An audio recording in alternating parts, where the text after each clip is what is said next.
श्री शिवाय नमस्तोभ्यम, हर हर महादेव। जैसा कि आप सबको पता है कि मध्य प्रदेश राज्य के विदिशा जिले के गिरधर कॉलोनी में पंडित प्रदीप मिश्रा जी द्वारा शिव महापुराण कथा प्रारंभ हो चुकी है। आज 2 जुलाई तीसरे दिन की कथा पूर्ण हो चुकी है। ये 7 दिवसीय शिव महापुराण कथा है जो कि 30 जून से शुरू होकर 6 जुलाई तक चलने वाली है, जिसका सीधा प्रसारण आप लोग आस्था चैनल और यूट्यूब चैनल के माध्यम से देख सकते हैं। इस कथा का जो समय है वो 1 बजे से लेकर 4 बजे तक का है। आज की कथा की पूरी जानकारी इस छोटे से वीडियो के माध्यम से देने वाले हैं। जिसने भी आज की कथा नहीं सुनी है वह आज की कथा की महत्वपूर्ण व उपयोगी जानकारी, उपाय पत्र सभी इसी वीडियो के माध्यम से देख सकते हैं। साथ ही आपको कल 3 जुलाई को कौन से उपाय करने हैं इसके बारे में भी पूज्य गुरुदेव ने आज की कथा में बताया है। तो आज जो 2 जुलाई तीसरे दिन की कथा थी उसमें कौन कौन से उपाय बताए हैं उसकी पूरी जानकारी आपको इसी वीडियो में मिलेगी। तो चलिए बढ़ते हैं आज की कथा की जानकारी की तरफ। आज की कथा की पहली जानकारी में पूज्य गुरुदेव ने बताया कि शिव महापुराण की कथा के अनुसार आप जहाँ पर पीने का पानी रखते हैं वह जो स्थान होता है वो पितरों का स्थान माना जाता है। अगर आप उस जल से 1 लोटा जल निकाल कर महादेव को समर्पित करते हैं तो इससे क्या होता है ना, आपके घर के वास्तु दोष समाप्त होते हैं, पितृ दोष समाप्त होते हैं। ये एक उपाय का ही कार्य करता है, तो आपको इसे डेली करना चाहिए।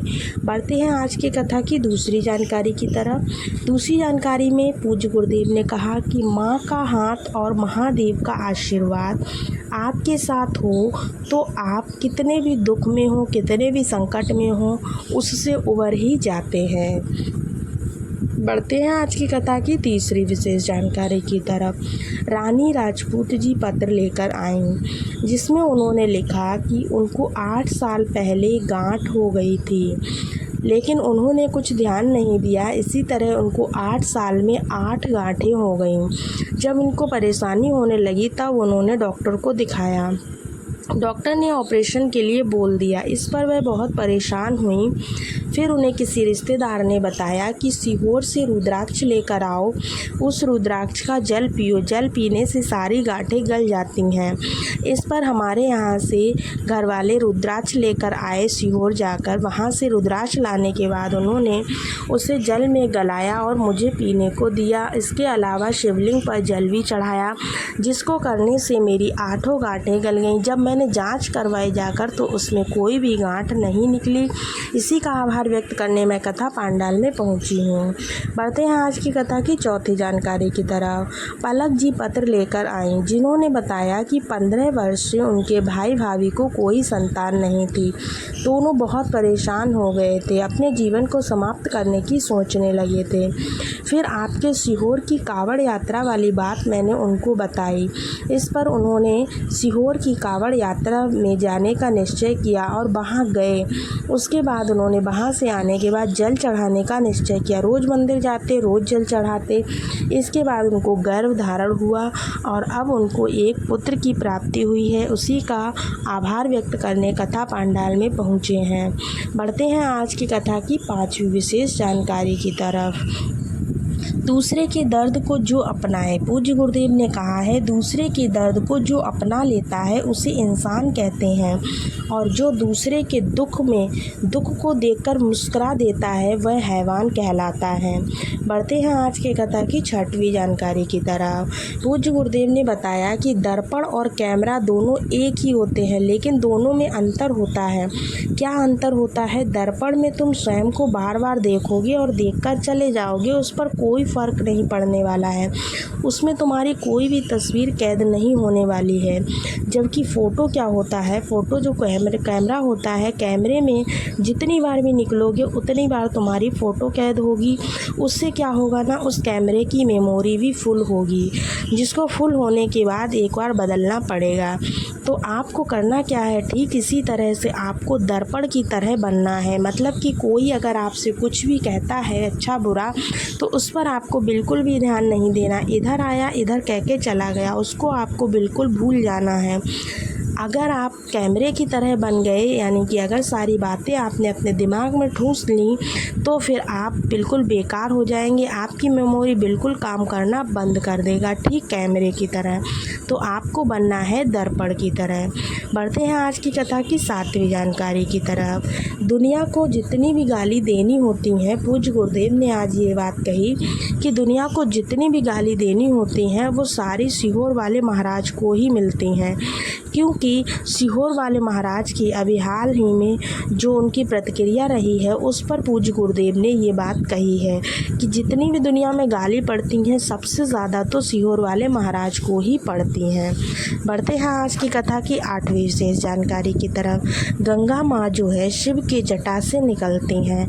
जब गंगा माँ शिव के जटा से निकलती हैं तो शिवलिंग पर चढ़ा हुआ जल पीने से जिस प्रकार गंगा माँ में सभी पाप कट जाते हैं, उसी प्रकार से शिव जी का जल पीने से भी सारे दुख सारे संकट कट जाते हैं। बढ़ते हैं आज की कथा की 9वीं विशेष जानकारी की तरफ। ये उपाय जो है कल करना है, शिव प्रदोष के दिन 3 जुलाई को ये उपाय आपको करना है। इस विशेष तिथि पर ये उपाय मनोकामना पूर्ति के लिए, या फिर अदालत में आपका किसी से झगड़ा चल रहा है, या फिर प्रॉपर्टी का झगड़ा है, या किसी ने बिना किसी वजह से ही झगड़ा कर दिया है या केस ठोक दिया है, तो आपको ये उपाय ज़रूर करना चाहिए। आपको 5 चीज़ें लेनी है। पहली, एक बेलपत्र, एक दूर्वा, एक चावल, एक समीपत्र और एक कनेर का पुष्प। सारी चीज़ों को लेकर आपको पहुंच जाना है बेलपत्री के वृक्ष के नीचे। इन सभी चीज़ों को आपको चढ़ाना है। किस पर? आपको वहाँ की मिट्टी की एक शिवलिंग बना लेनी है, लिंग नुमा आकृति बना लेनी है। उस आकृति पर ही आपको इन सारी चीज़ों को चढ़ाना है। किसका नाम लेते हुए? 3 नाम आपको लेने हैं। पहला रंगेश्वर महादेव, दूसरा चंपेश्वर महादेव, तीसरा कुंदकेश्वर महादेव। नाम याद रखें, पहला नाम रंगेश्वर महादेव, दूसरा है चंपेश्वर महादेव, तीसरा है कुंदकेश्वर महादेव। इन तीनों नामों का स्मरण करते हुए आपको सारी चीज़ें बेलपत्र के वृक्ष के नीचे जो लिंग नुमा आकृति बनाई है उस पर आपको समर्पित कर देना है। उसके बाद जल चढ़ा देना है। जल चढ़ाने के बाद आपको सारी सामग्री वहाँ से उठा लेनी है और जो शिवलिंग है उस शिवलिंग को वहीं पर जल की सहायता से विसर्जित कर देना है। जो चीज़ें आप तांचो उठाकर लाए हैं उनको घर लाकर एक लाल कपड़े में बांधकर सुरक्षित जगह पर रख देना है।